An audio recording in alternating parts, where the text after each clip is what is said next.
What's up, YouTube? Hope everything is well. Today's video will be an interesting one. I had a great question on my Patreon community that I thought, you know what? Let me actually share with all my viewers on YouTube. The topic will be related with Fanatics and the impact they can have in the soccer card market, but we go into that in a second. Now let me ask you a couple of things. If you can leave a like on this video, I will be very thankful for that.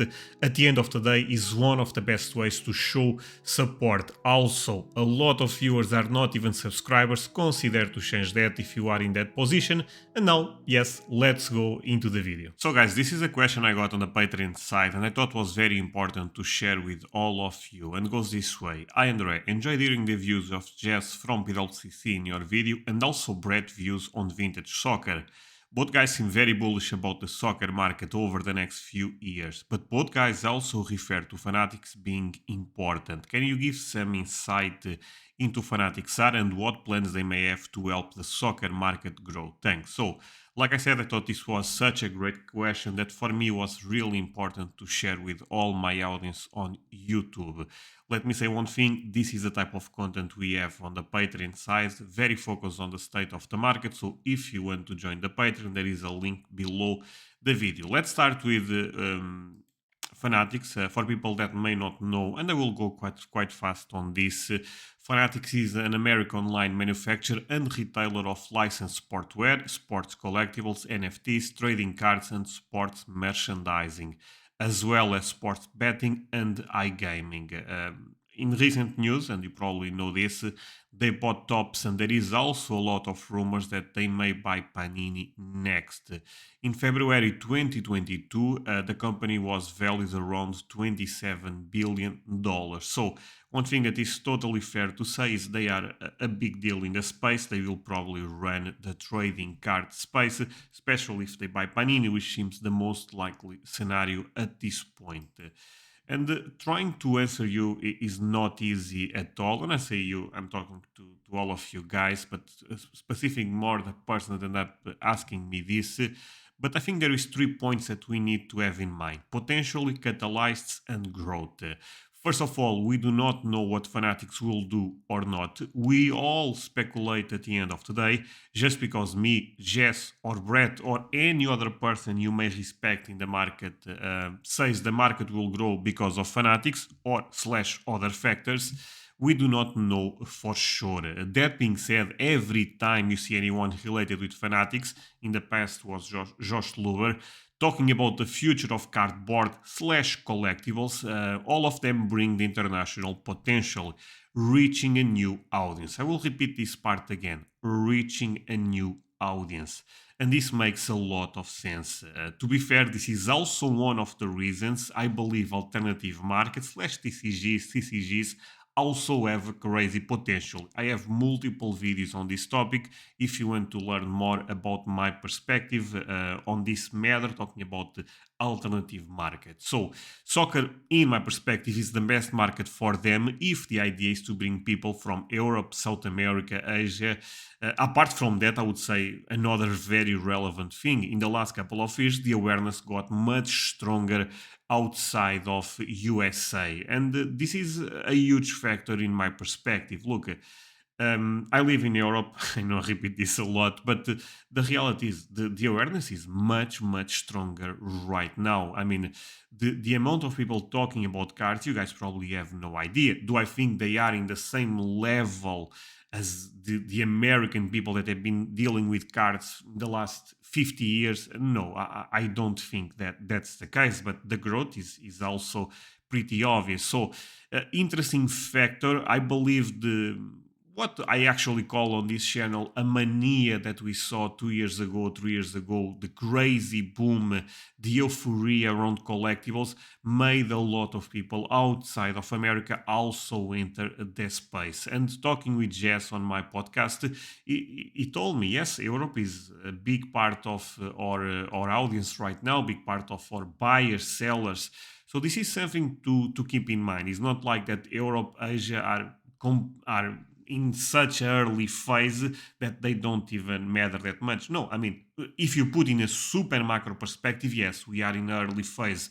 But for the market we have right now, we are already quite important. So how can they make this happen? Talking about catalysts right now, multiple ways, but and guys, pay attention. They need to introduce slash educate the market first. What I mean introduce? I mean introduce product. Because the reality is, if you live in Portugal, buying Top Scrum, buying Prism, talking for soccer, of course, is basically impossible. But yes, you have the cheap product like Match Attacks, Adrenaline, stickers, etc. But they need to introduce more high-end product. High-end, I know the brands I'm even talking about are not high-end, but for Europe, they will automatically go to a different status. So very important to keep this in mind. I would say one thing that I do not see a lot of people talking about, but for me, this is actually a great thing and a crucial thing already happening in the soccer card market in Europe.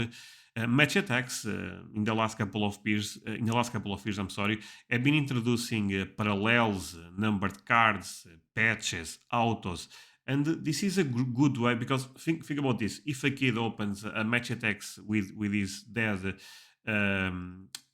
let's say he got a Cristiano Ronaldo autograph, I think it makes sense to for him and to his dad to look on YouTube, to look on eBay, to look on Google, what's going on. I got an autograph, how much this is worth, and this is again very early steps, of course, but I think this is already a nice thing that Tops and Panini have been doing, but they need to go to the next level, and I think with Fanatics this will become a reality. So. Let's refocus. How can they make this happen? Multiple ways, but they need to introduce slash educate the market first. The good thing about this is all the catalysts they can find to make this happen. And soccer have a lot. Look, we are all very bullish about the soccer card market on this channel. No big news. But the reality is we have reasons to be biggest sports stars in the world, the biggest event in the world. World Cup in 2026 will be hosted in America. MLS is gaining a lot of popularity recently, and Messi, Cristiano Ronaldo potentially playing there quite soon, I would say, since they are at the end of their careers. In my view, is also, and this could be a hot take, by the way, but in my view, is also a question of time until America, talking more about the United States of America, gets a potential Ballon d'Or type of player. Yes, I don't think Pulisic is that guy. I don't think Reina is that guy. But one thing that I've been noticing, and you guys probably agree with me on this, is the American team have been getting better and better. And every almost season, I see more talent for the American team. For me, again, since America historically have such great athletes, is a question of time because they are already working a lot on this for them to make a superstar player, a Ballon d'Or caliber type of player. Will this be in the next 5 years, 10 years?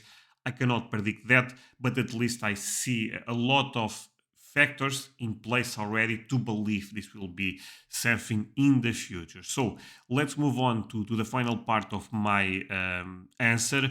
But before we go into that, and guys, I would love if you do not skip this, of course. Let me start actually with my Discord today. So we are more than 800 members. Crazy to think about, being honest with you. And I think it's an amazing place to learn and share. Link below the video. Again, totally free. There is no reason to not join the Discord. I mean, the reason to not join the Discord is because you do not want more information. You do not want to learn more, to share more. And if that's the case, I feel bad for you, being honest. But it's an amazing place to interact with other collectors, to interact with me, and again to make our market better. Because if the Discord grows, if the community grows, everything will follow a similar trend. So the last thing is the Patreon, and this is actually very relevant today because this question was recorded for the Patreon community a couple of days ago, and I thought was very important to also share with you guys. But normally I don't do this type of stuff. This stays on the Patreon side. So joining the Patreon, the first reason should be support the channel. Being honest with you, I put a lot of hours into the channel, and if you can support me with $10 there, I would be very thankful for that. But again, don't feel any pressure because at the end of the day, there will always be free content on YouTube. If you join the Patreon right now, you have more than 70 videos. Most of them are Q&As, and I put a new Q&A every Wednesday plus extra audio on Saturday. So link below the video. The community is quite strong there, and I also think it's an amazing place to be. So moving on to the next part.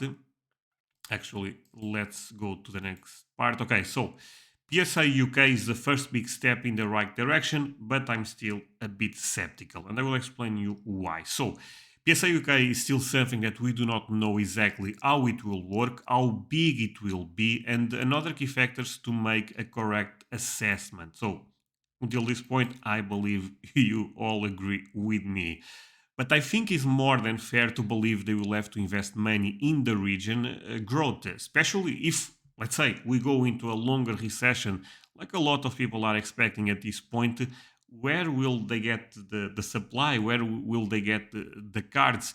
PSA knows, and there is also a lot of interviews done by Nat Turner and other people related with PSA. They know that soccer slash TCGs are a sleeping giant in Europe. And I'm talking more about Europe, but honestly, you should apply this logic to Asia because I think that market is also have crazy potential. They also end up opening a grading office in Japan, and for me, that's also a huge deal. But that will be a video alone. So Europe is also getting much more involved with the hobby, more shows than ever. This goes into what I was talking a couple of minutes ago. Awareness is getting quite stronger, and the extra push by Fanatics slash PSA will for sure make things go to the next level. So, like I said, the two big things, and I really hope that someone from Fanatics PSA really understands this type of stuff. Is not enough to put product. I think that's a great first step, but they also need to educate the market. They also need to um, create a collectible culture, if that makes any sense. So this topic alone would take hours and hours to talk between me and you. We are looking at this in a very basic level. So if you guys want to do more research, and by the way, I do a lot of research for this type of stuff, and I'm very obsessed with the market, with trendings, with trends, etc. So a couple of points that I think a lot, but I will not go very deep right now. But if you want to do your research, I think this makes a lot of sense. Goes like this: understanding trends, mania cycles, collectibles momentum in the investing space. This is huge, actually. The globalization of the world and other complex factors make this topic an amazing one, but also, like I was saying, a very complex one. So I'm going to repeat myself again because I really would love if a couple of you guys listening to this video, I know most of you guys will not care, but a couple of you guys also start thinking about this stuff. Trends, mania cycles, collectibles, momentum in the investing space, and the globalization of the world. All of these topics are quite relevant when trying to think about the impact of Fanatics or other major company in the card market, in the soccer card market, especially talking about more about Europe, Asia, etc. So nothing I'm saying is a guarantee, and you should always do your own research. At the end of the day, change is the only constant. So always have that in mind. Now let's finish with a couple of thoughts, and I think it's fair to play this clip because a lot of this conversation ended up getting almost generated because of my interview with Jess Craig from PWCC, which I thought was a great interview. By the way, if you did not watch the video, just go to my channel, and it's one of the first videos that appears right now. Jess basically, okay, let's start with the beginning. At the end of the video, I tend to ask all my guests, share with me your hot take about the market, your unpopular opinion about the market. And yeah, I mean, is the time to basically say your crazy believe. Of course, Jess ended up having an amazing one, and I will play the clip right now. Hot take about the hobby could be about the soccer card market or the entire hobby. Mhm. Is up to you. Okay. So my hot take is I think the soccer market will be the biggest market in trading cards in 5 years. Oh, wow. I That's believe it. so. As you can see by my reaction, I was not expecting that at all. That being said, I believe this was an amazing hot take. And guys, you probably should ask me why, Andre. It's because you believe also in that. No, it's not even the case. To be fair, the reason I believe this is an amazing hot take is a good hot take generates debate. Some people will not agree with you. You will trigger some people, and Jess did that very well with this clip, with this hot take. So my perspective about this is: look, I would never share this hot take with you guys, even if I believe in a similar type of logic. Why? Because as a content creator, I believe I have some responsibility by with my audience. Not saying that Jess don't have, but I gave him the opportunity to say some crazy stuff. Look, the reality is this. Do I believe the soccer card market will be bigger in 5 years? Yes. Do I believe the soccer card market will be bigger in 10 years? Yes. So, but will be the biggest market of all the trading cards that I don't know. And I would be honest, if I had to bet money, I would say no, but I believe in growth, and for me, that's the most important thing. And why I believe in growth goes back to the topics I was sharing with you a couple of minutes ago: catalysts, growth, potential. Fanatics, PSA, all the companies that are getting more involved in the European market, they can put things to the next level. And I said in a couple of minutes ago also that reaching a new audience is the key thing, and Europe is amazing for that, especially for the soccer card market. I also believe TCGs, non-sports, also have a lot of potential, but we are focusing more on the soccer card market. So again, I will repeat myself. I don't think the soccer card market will be the biggest market in 5 years. I think history, lore, lineage plays a huge role in this type of stuff. But I really believe the soccer card market will be much bigger than it is right now. Will be in 5 years, 6 years. Timelines are difficult to predict, but I believe in growth in the long run. Let's put things that way. So let's move on to Well, the conclusion. And conclusion is always the same thing: collect things you love, and price is what you pay, value is what you get. Hope you guys enjoyed this one. I had a lot of fun, and if you can leave a like, that will be super important for me. At the end of the day, look, supporting the channel is so easy. Just leaving a like, a comment, subscribing can actually impact the growth of the channel a lot, my motivation to do more videos. So please always have that in mind. I know some people just watch the video, and I also get comments they really enjoy on they send me DMs on Instagram, etc. But why not leaving the message on YouTube? Because that, like I said, helps the channel a lot. So have a nice day, guys. Thank you so much for spending the time with me, and see you guys tomorrow. Bye.